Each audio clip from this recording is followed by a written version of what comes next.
చూస్ country delight, live better. ఇప్పుడే country delight app ని download చేసుకోండి. ఇక మీదట ఆడవాళ్ళు ప్రెగ్నెన్సీ బరువును మోయాల్సిన అవసరం లేదా? వాటికి కూడా రోబోస్ వచ్చేస్తున్నాయా? ఈ న్యూస్ వింటుంటే నిజమే అనిపిస్తోంది. చైనాలో అలాంటి రోబోని తయారు చేసేశారు. నెక్స్ట్ ఇయర్ ఆ రోబో బేబీని కూడా డెలివరీ కాబోతోంది. ఇప్పటికే సీమంతానికి కూడా రెడీ అయిపోతుందంట. ఏంటిదంతా అనుకుంటున్నారా? ఇదంతా నిజమేనండి. దీనికి సంబంధించిన మరిన్ని వివరాలు మనం డాక్టర్ పూజారెడ్డి గారిని అడిగి తెలుసుకుందాం. ఆవిడ ఇన్ఫర్టిలిటీ స్పెషలిస్ట్ కూడా. ఒకసారి మాట్లాడండి. డాక్టర్ గారు నమస్తే అండి. నమస్తే అండి. డాక్టర్ గారు, ఏంటి ఇప్పటికే సరోగసి అని అవన్నీ ఇవన్నీ ఇష్యూస్ అవుతున్నాయి. మేబీ సరోగసిని రీప్లేస్ చేసేందుకే ఇలాంటి డెసిషనా ఏంటి? అసలు రోబో మదర్ ఏంటి? రోబో ఊంబులో ఆర్టిఫిషియల్ గా ఎలా బేబీ ఎదుగుతారు? అంటే కొన్ని నెలలు తక్కువ పుడతారు కదా బేబీస్, అలాంటప్పుడు ఇంక్యుబేటర్లో పెడతారు. ఆ టైపులో ఏమన్నా ఈ ఊంబు ఉంటుందా? అసలు రియల్ మదర్ ఊంబులో పెరిగినట్లుగా ఆ బేబీ ఎలా రాబోతుంది బయటికి? అది అసలు సాధ్యమా? ఇది చాలా హాట్ టాపిక్, ట్రెండింగ్ టాపిక్ అండి. ఇప్పుడు మీరు విన్నది నిజమే. చైనాలో రోబో డెవలప్ చేశారు, హ్యూమనాయిడ్ రోబో. దాంట్లో ఏంటంటే తల్లి గర్భంలో పెరగకుండా బేబీ ఆ రోబోలో పెరుగుతుంది అనమాట. సో మనం ఇప్పుడు అది సరగసికి రీప్లేస్మెంట్ లాంటిది. ఇప్పుడు సరగసిలో మనం ఏం చేస్తాము, ఎగ్స్ తీసుకొని మదర్ నుంచి, ఫాదర్ నుంచి స్పర్మ్స్ తీసుకొని బయట ఎంబ్రియో తయారు చేస్తాం. Correct. మనం బయట తయారు చేసిన పిండంని వేరే వాళ్ళ గర్భంలోకి పంపిస్తాం. కరెక్ట్. సో దీంట్లో ఏంటంటే మనం పిండం బయట తయారు చేసిన తర్వాత ఆ ఎంబ్రియోని రోబోలో పెడుతున్నాం. ఆ రోబోకి ఏంటంటే చాలా కనెక్షన్స్ ఉంటాయి అన్నమాట. అంటే లోపల ఫ్లూయిడ్ అది సర్క్యులేట్ అవ్వడానికి, బేబీకి కావాల్సినవన్నీ బేబీకి ఎక్కడానికి, బేబీ నుంచి వచ్చే వేస్ట్ ప్రొడక్ట్స్ అన్ని బయటికి రావడానికి మనకి రకరకాల కనెక్షన్స్, ట్యూబింగ్స్ ఉంటాయి అన్నమాట. తల్లి గర్భంలో ఏదైతే ఎన్వైరన్మెంట్ ఉంటుందో అదే ఎన్వైరన్మెంట్ ని ఆ రోబో లోపల క్రియేట్ చేశారనమాట. మరి ఫుడ్ అండి సో బేబీకి? అదే న్యూట్రియంట్స్ కూడా వెళ్తాయండి. ఇప్పుడు మనం ఐవీఎఫ్ చేసినప్పుడు ఏంటి, ఎగ్ ని స్పర్మ్ ని తీసుకొని ఎగ్ లోకి స్పర్మ్ ఇంజెక్ట్ చేసి ఫస్ట్ 5 days ల్యాబ్ లోనే పెరుగుతుంది. 5th day తర్వాత ఆ పిండంని మనం తల్లి గర్భంలోకి పంపిస్తున్నాం. దీంట్లో ఏంటంటే అలాంటి మీడియాలో, అలాంటి ఫ్లూయిడ్స్ లో, అలాంటి కల్చర్డ్ ఎన్వైరన్మెంట్ లోనే కంటిన్యూ అవుతుంది అనమాట బేబీ. సో ఐవీఎఫ్ లో 5 days చేస్తున్నాం కదా, దీంట్లో కంప్లీట్ 9 months ఆర్టిఫిషియల్ గానే గ్రో అయిపోతుంది బేబీ. మరి అంటే లోపల ఒక లిక్విడ్ ఉంటుంది కదా, ఉమ్మనీరు అంటాం మనము, మదర్ కి అయితే ఉంటుంది. ఇప్పుడు ఈ రోబోకి ఎలా వస్తుంది మరి? అదంతా ఆర్టిఫిషియల్ గా బయట నుంచి సపోర్ట్ చేస్తారు. ఆ లిక్విడ్ ని బయటే మ్యానుఫ్యాక్చర్ చేసి దానికి సిమిలర్ గా ఉండే లిక్విడ్ ని సిమిలర్ కాంపోజిషన్ లో అదే దాంట్లో బేబీ గ్రో అవుతుంది. డెఫినెట్లీ హ్యూమన్ టచ్ ని, బ్రెయిన్ ని, ఎమోషన్ ని అయితే రీప్లేస్ చేయలేదు రోబో. కానీ ఇప్పుడు ఏంటంటే నిజంగా సరోగసి అవసరమైన వాళ్ళు, అంటే యూట్రస్ పైన మల్టిపుల్ సర్జరీస్ అయినాయనో, లేకపోతే మల్టిపుల్ మిస్క్యారేజెస్ ఉన్నాయి, లేకపోతే అసలు పుట్టుకతోనే యూట్రస్ లేకుండా పుట్టే వాళ్ళు కూడా ఉంటారు, లేకపోతే చిన్న యూట్రస్ తో ఉండేవాళ్ళు, చిన్న గర్భసంచి, లేకపోతే షేప్ వేరేలాగా ఉన్న గర్భసంచి ఉన్న వాళ్ళు, అట్లాంటి వాళ్ళు ఉంటారు. వాళ్ళలో మనం ఎన్నిసార్లు అటెంప్ట్ చేసినా కూడా ప్రెగ్నెన్సీకి అది సక్సెస్ఫుల్ ఉండకపోవచ్చు. అట్లాంటి వాళ్ళందరికీ ఏంటంటే as a last attempt surrogacy చేసుకోమని చెప్తాం అన్ని ఫెయిల్ అయినప్పుడు.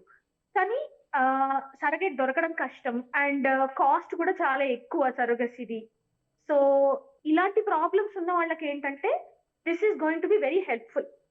అంటే ఇది అన్ని అప్రూవల్స్ వచ్చి అంతా బాగుండి, ఎలాంటి ప్రాబ్లమ్స్ లేవు, ఎలాంటి సైడ్ ఎఫెక్ట్స్ లేవు అని మనకు అథారిటీస్ అందరూ క్లియరెన్స్ ఇస్తే ఇది చాలా హెల్ప్ఫుల్ ఉంటుంది అలాంటి వాళ్ళకి. కానీ మన దగ్గర కొత్తగా ఏదొచ్చినా దానికి మళ్ళీ మిస్యూజ్ చేసుకోవడం అనేది ఒక గోల్ ఉంటది. సో అది కరెక్ట్ గా యూజ్ చేసుకుంటే it is going to be good.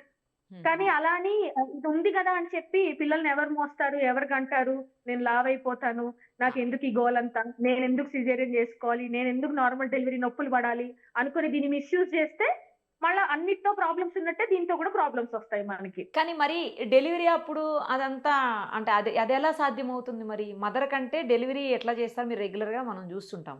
But ఇప్పుడు మరి ఆర్టిఫిషియల్ గా బేబీ ఉన్నప్పుడు రోబోకి డెలివరీ ఎలా చేస్తారు? ఏముందండి, రోబో ఇస్ జస్ట్ మషిన్ కదా, ఓపెన్ చేసి బేబీని తీసుకోవడమే అంతే. ఓపెన్ చేసి బయటికి తీసేయడమేనా? అంతే. అదే మనిషి కాదు కదా సర్జరీ చేయడానికో లేకపోతే నార్మల్ డెలివరీ చేయడానికో. It is just machine. ఏముంది, ఓపెన్ చేసి బేబీని తీసేసుకోవడమే అంతే. మరి వెరీ సింపుల్. తినడానికి సింపుల్ గా ఉంటది, బట్ దానికి కొంచెం ప్రాసెస్ ఉంటది, బట్ బాటమ్ లైన్ అంతే. మరి ఇప్పుడు బేబీకి ఇచ్చే ఆక్సిజన్ గానీ లేకపోతే తను బ్రీతింగ్ అవన్నీ ఎలా? అన్ని సెట్ అయి ఉంటాయండి దాంట్లో.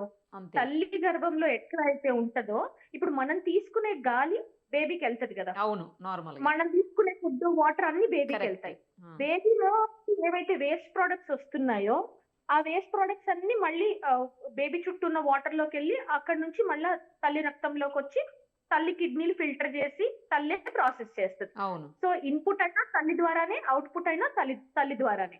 సో సేమ్ తల్లి ఏమేమైతే చేస్తుందో అవన్నీ ఆ రోబో చేస్తుంది. రోబోలో అన్ని అలా ప్రోగ్రామ్ అయి ఉంటాయి. సో బేబీకి ఏమేమి అవసరం అన్ని రోబో ప్రొవైడ్ చేస్తుంది.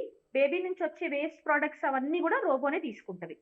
మరి వెయిట్ అండి, బేబీ వెయిట్ కూడా సేమ్ బయట మదర్ వూమ్ లో ఎలా అయితే ఆ వెయిట్ గ్రో అవుతుందో సేమ్ అలా అవుతుందా? సేమ్ అలాగే ఉంటదండి. ఓకే. ఇంక అన్నీ కూడా అంటే మొత్తం బాడీ ఏవైతే పార్ట్స్ ఉంటాయో అవన్నీ కూడా అదే టైప్ లో ఎదుగుదల ఉంటుందా? గ్రోత్ అలాగే ఉంటుందా? Everything is going to be same అని చెప్తున్నారు. ఇంకా అది మార్కెట్ లోకి వచ్చి మనకు కొన్ని బేబీస్ పుడితేనే తెలుస్తుంది దాంట్లో ఏమన్నా ప్రాబ్లమ్స్ ఉన్నాయా ఏంటి అనేది. ఇట్ ఇస్ వెరీ న్యూ, ఇప్పుడు ఇక్కడ వస్తోంది. సో ఇప్పటికైతే వాళ్ళు అంతా నార్మల్ గానే ఉంటుందని చెప్తున్నారు. మనం యాక్చువల్ గా బేబీస్ పుట్టించడం స్టార్ట్ చేస్తే అప్పుడు తెలుస్తుంది దాంట్లో ఏమన్నా ప్రాబ్లమ్స్ ఉంటే. ఫర్ నౌ అయితే అంతా సేమ్ అని చెప్తున్నారు. ఇంకో డౌట్ కూడా ఉంది డాక్టర్ గారు నాకు. ఇప్పుడు మదర్కి అయితే ఊమ్ ఇలా స్ప్రెడ్ అయ్యి కొంచెం పెద్దది అవుతూ ఉంటుంది బేబీ ఎదిగే కొద్దీ, గ్రో అయిన కొద్దీ. మరి రోబోకి ఎలా అవుతుంది? రోబో ఏంటంటే మషిన్ కదండి. సో దాంట్లో ఎక్స్పాన్షన్ కెపాసిటీ అవన్నీ క్యాలిబ్రేట్ చేసే ఉంటారు. ఓకే. అంటే స్పేస్ సరిపోవాలి కదా బేబీకి. అది కూడా అడ్జస్ట్ చేసుకుంటది. లోపల environment, temperature controls, nutrient control, oxygen control, carbon dioxide control, water level control, baby breathing movements, ఇంకా నార్మల్ మూవ్మెంట్స్ ని మానిటర్ చేసే టెక్నాలజీ అన్ని ఉంటాయి దాంట్లో. ఓకే. మన బ్రెయిన్ ఏవైతే చేసుకుంటుందో అవన్నీ బయట నుంచి సైంటిస్ట్ చేస్తారు. బేబీ బయటకు వచ్చిన తర్వాత మరి ఫీడింగ్ అదంతా ఇంకా అప్పుడు ఆర్టిఫిషియల్ గా ఇవ్వాల్సి వస్తుందేమో కదండి. అంటే మామూలు నార్మల్ డబ్బా పాలు పోయాలి. ఇంకోటి ఏంటంటే మదర్ ఎవరైతే ఉన్నారో, బయోలాజికల్ మదర్ ఎవరైతే ఉన్నారో వాళ్ళని మనం ప్రిపేర్ చేయొచ్చు. అంటే ఈ బేబీ డెలివరీ డేట్ మనకు తెలుసు కాబట్టి ఆ డేట్ కొంచెం ముందు నుంచి మనకు మెడిసిన్స్ ఉంటాయి. ఆ మెడిసిన్స్ ఇస్తే డెలివరీ అయ్యే టైంకి బయోలాజికల్ మదర్ కి మనం మిల్క్ తెప్పించవచ్చు. ఓకే. సో ఆ బేబీ ఎవరి బేబీకి వాళ్ళే పాలు ఇవ్వచ్చు దట్ వే. ఓకే. అంటే కొంత సరోగసీ గానీ మీరన్నట్లు కొన్ని ఇష్యూస్ ఉన్న వాళ్ళకి మాత్రం ఇది నిజంగా వరమనే చెప్పాలేమోనండి. డెఫినెట్లీ అండి. అంటే మల్టిపుల్ ఫెయిల్యూర్స్ ఉన్న వాళ్ళకి సరోగేట్ ని వెతుక్కొని సరోగేట్ లో ఎంబ్రియోస్ ట్రాన్స్ఫర్ చేసుకొని అదంతా చేసుకోవడం కంటే ఒక మషిన్ ఉండి రెడీమేడ్ గా మనకి చేసిచ్చే లాంటి ల్యాబ్ ఉంటే డెఫినెట్లీ చాలా హెల్ప్ అవుతుంది. కానీ అగైన్ ఇది మార్కెట్ లోకి వచ్చిన తర్వాత ఎంతవరకు మిస్యూజ్ అవుతుంది, ఎలా ఉంటది అనేది వెయిట్ చేసి చూడాలి. ఇప్పుడు మొన్నటి వరకు చూస్తున్నారు కదా సరోగసీ వివాదం, దాంట్లో ఎలా అయితే మిస్యూజ్ చేశారో అలా మిస్యూజ్ అవ్వకుండా చూసుకోవాలి దీన్ని. అవును. కానీ ఆ రోబో మన దగ్గరికి రావాలంటే కూడా కాస్ట్లీ అండి. 12 లక్షల దగ్గర సుమారు ఉంటుందంట అది మనకి. నేను న్యూస్ లో చూసాను $14,000 అని. సో చూడాలి ఎలా ఉంటుందో మీరు అన్నట్టు. ఇప్పుడు వరకు ఇనుములో ఒక హృదయం మొలిచినని పాడుకున్నాము, ఇనుములో ఒక బేబీ పుట్టింది అని పాడుకోవాలేమో అండి. కరెక్ట్, బాగా చెప్పారు. రైట్ డాక్టర్ గారు. చూద్దాం. అంటే డెవలప్మెంట్ అనేది అన్ని రకాలుగా జరగాలి. బట్ అది మీరు ఇందాక అన్నట్లు నైతికంగా కూడా ఆలోచించాల్సిన అంశం ఇది. డెఫినెట్లీ ఎలాంటి రోబో వచ్చినా ఏదొచ్చినా హ్యూమన్ టచ్ ని, ఒక బేబీని మోసి కనే ఆ ఫీలింగ్ ని, ఆ బ్రెస్ట్ ఫీడింగ్ ఎమోషన్ ని, మదర్ కి చైల్డ్ కి ఉన్న అటాచ్మెంట్ ని అయితే రీప్లేస్ చేయలేదు. తప్పని పరిస్థితులలో ఇదొక ఆల్టర్నేటివ్ ఉంది కదా అని ఎవరు పడితే వాళ్ళు, అవసరం లేని వాళ్ళు ఇలాంటివన్నీ ఆప్ట్ చేసుకోకూడదు. తర్వాత లీగల్ ఇష్యూస్ వచ్చే అవకాశం కూడా ఉంటుంది కదండి. ఆ లీగలైజేషన్ అవ్వాలి, ఇవన్నీ చాలా ప్రాసెస్ ఉంటుంది, అంత ఈజీ ఏం కాదు. Yes it will take time అండి. అది రావాలి, దాని సేఫ్టీ కంప్లీట్ గా ప్రూవ్ అవ్వాలి, దెన్ మార్కెట్ లోకి రావాలి, దానికి రెగ్యులేటరీ అథారిటీస్ ఉంటాయి. కరెక్ట్. ఏదైనా ఒక అడుగు అయితే ముందుకు పడింది కదండి డెవలప్మెంట్. డెఫినెట్లీ నిజంగా అవసరమైన వాళ్ళకి it is going to be of help. Thank you doctor గారు, చాలా ఇన్ఫో చెప్పినందుకు. Thank you so much. Right. Suman టీవీలో మీ పర్సనల్ అండ్ బిజినెస్ ప్రమోషన్స్ కోసం కింది నెంబర్కి కాంటాక్ట్ చేయండి.